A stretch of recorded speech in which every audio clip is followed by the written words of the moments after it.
Ce film est réalisé par Yamina Benguigui, réalisatrice et femme politique française, qui est une création documentaire Canal+, est consacré aux femmes qui ont fait l'histoire de la rumba congolaise.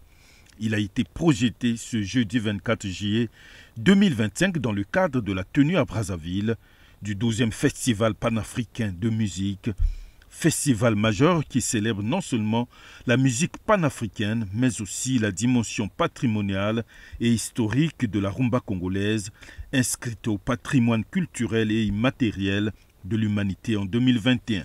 Occasion bien indiquée pour redécouvrir ou approfondir l'histoire de ce genre musical dans son contexte d'origine.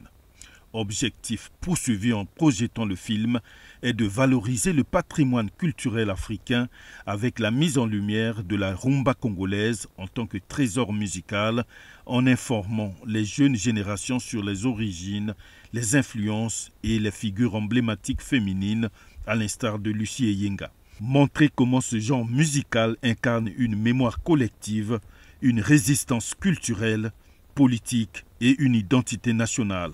Renforcer l'unité culturelle africaine en faisant promouvoir la rumba congolaise comme symbole d'unité entre l'Afrique et les Amériques. Utiliser la musique comme langage universel pour tisser des liens entre les peuples africains. Promouvoir l'image internationale des deux Congos comme berceau de la rumba, une musique mondialement reconnue.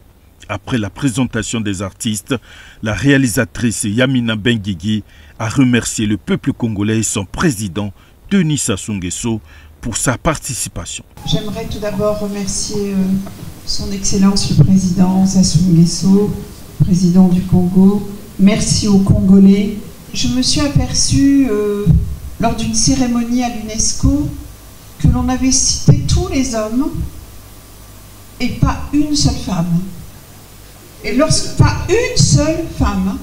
Donc je me suis dit, bon bref, il manque une liste. Ce n'est pas possible avec tous les grands noms que vous venez de voir et d'entendre et toutes ces personnalités ici sur cette scène. Et je me suis dit, mais c'est pas possible. Je suis allée voir le commissaire de cette exposition à l'époque et il m'a dit, tout simplement, on a oublié les femmes. Et donc je le remercie parce que ça m'a permis dans la seconde d'imaginer un documentaire. Voilà, je vous remercie infiniment. Avant de quitter Canal Olympia, le chef de l'État a suivi pendant quelques minutes sa chanson préférée des Bantous de la capitale.